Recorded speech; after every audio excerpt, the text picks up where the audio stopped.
Katuwang ni Yorme pagdating sa Kongreso.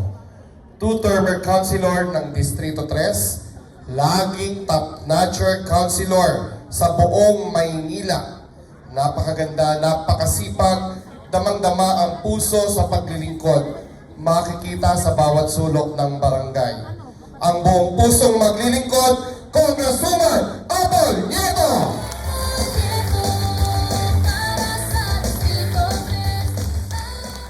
Ayan, magandang hapon sa inyong lahat. Kamusta po kayo? Ay, parang ang tahimik. Ma-beauty. Oy, okay. Cute ni Daddy. Oh, sabi ni Mocha kanina, ako rin magpapaisang ganon. Isa mo ng hep hep! Isa pa, hep hep! Ay, gising na yung ating mga mommies and daddies. Alam niyo kung bakit mommies and daddies ang tawag ko? Minsan kasi may tinawag akong, Lola, kamusta ka na? Hindi ako Lola, ha? Bata pa ako, ay oo nga naman. Kaya doon ko laging natutunan na yung mga senior citizen natin, tatawagin lang natin mommies and daddies. Dahil nga naman, totoo, ang babata pa naman nyo talaga, di ba? At ang gaganda pa. At ang popogi pa. Tama ba yun? Palakpakan muna. Ayan. Sa ating mga mommies and daddies, tayo naman po. Ay, sa likod po, okay na kayo dyan? Ayan, daming kamay, oh. Ayan, tayo naman po, mga mommies and daddies, ay matagal nang magkakasama. Ang dami na rin natin pinagdaanan, tama po ba? Kahit hindi pa ako konsihan noong mga panahon na yun, ay tayo ay nagkikita, nakakapag-usap, nakakapagkwentuhan na. Diba, mami ko? Yung mga taga, dito, Santa Cruz area lalo na. At syempre sa inyong lahat. At ngayon, syempre, diba, hindi pa ako konsihal hanggang sa ginawa nyo kong konsihal. Hindi nyo talaga ako pinabayaan. Biruin nyo po, 2 termino nyo ako hindi iniwan. Tama ba? Lagi nyo akong binibigyan ng suporta at pagmamahal. Kaya lagi ko naman ito sinusuklian sa inyo. Tama po ba? Tama! At gusto ko kunin yung pagkakataon na ito na magpasalamat po sa inyong lahat dahil sa walang hanggang tulong na ibinigay nyo sa akin. At ngayon nga po, ang inyong anak ay nasa inyong harapan. Meron lamang akong gustong ibalita sa inyo. Meron lang po ako gustong ibalita dahil si Yorme Isko Moreno po, ako ang napili bilang katuwang po dito sa ating distrito pagdating sa Kongreso. Happy po ba kayo na ako ang napili ni Yorme? At syempre po, kung paano nyo ako sinuportahan sa konseho at kung paano ko ibinalik yon yung mga proyektong ginawa natin.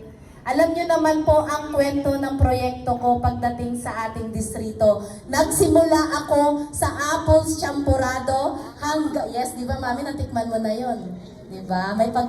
Yung apples champurado pag natikman nyo po at titikman, hindi nyo makakalimutan ng pangalan. Di ba? Hershey, so tama. Ako pa nagluluto nun. Charot.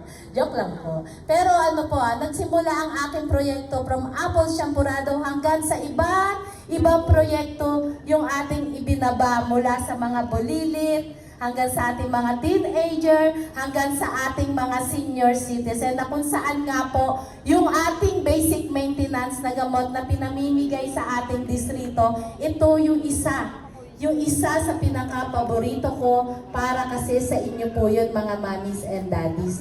Kung maaalala nyo, nung pandemya, tama po ba nung pandemya bawal tayong lumabas?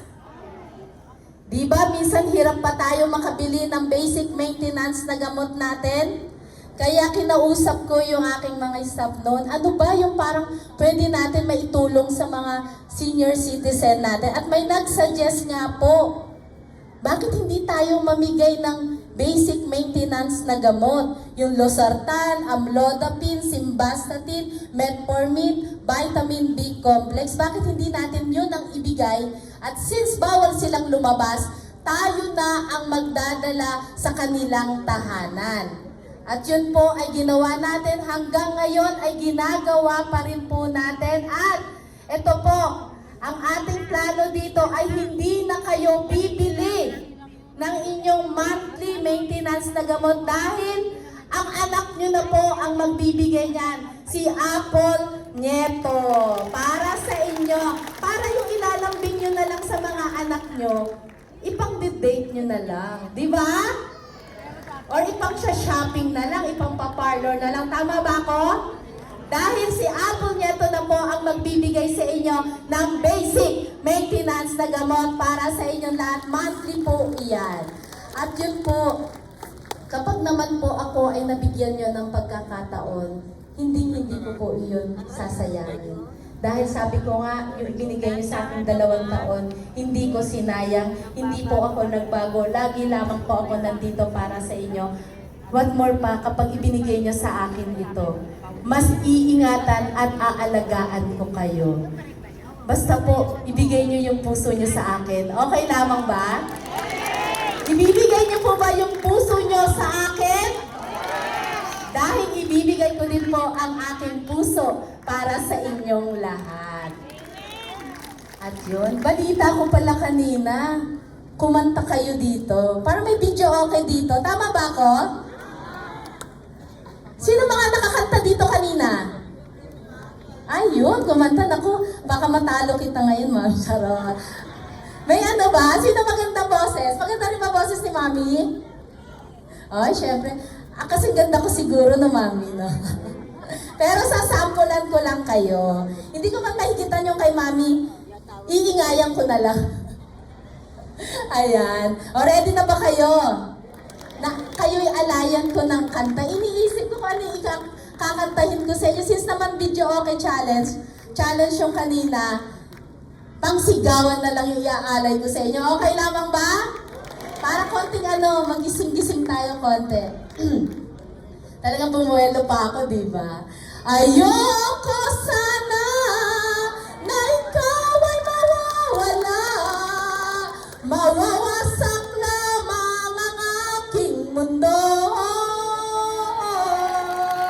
Ngunit anong magagawa kung talagang ayaw mo na? Sino ba naman ako para pigilan ka? Lumayo ka man ay makikita at tamis ng ating pagmamahalan. Ang awiting ito ay alaala na hindi kita malilimutan at ang... O, chorus na tayo! Ang halik mo! Ang halik mo!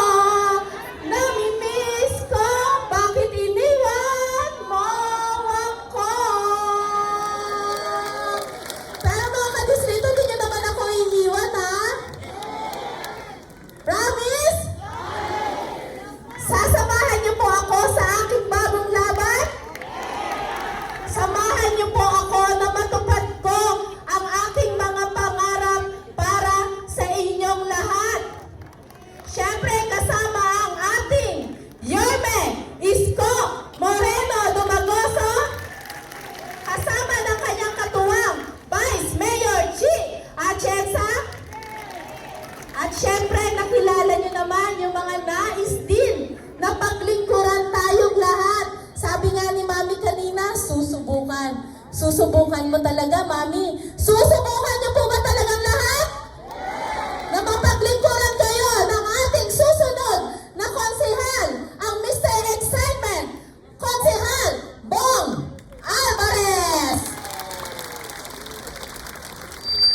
At syempre, ang magbibigay sa inyo ng serbisyong may prinsipyo, Konsehal Roland J.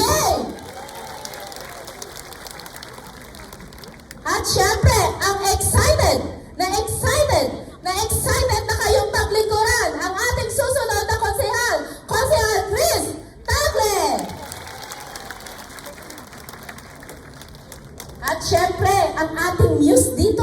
napakaganda. Tama po ba? Napakaganda ni Mocha? Kaya subukan nyo rin po ang paglilingkod na gagawin sa atin ng ating susunod na konsehala, Mocha Uson! At syempre, yung inaabangan natin ng ating mga mamis, pati mamis and daddies natin, kinikilig kapag pinapakilala at pag nakikita ito. At syempre naman, hindi papahuli ang serbisyong sarkal sa ating distrito, ang inyong anak, kapatid, kaibigan ng ating konsehal, Konsehal Tol Sarkal! Ay, si Daniel Padilla. Ayun. Yun yung original na pogi, di ba, no? But anyway po, ako naman po, Apple Nieto, buong puso pong maglilingkod sa inyong lahat. Maraming salamat po. Lagi nyo lamang pong tatandaan na mahal, na mahal, na mahal, na mahal namin po kayong lahat. Maraming salamat po. Maraming salamat po, Congresswoman.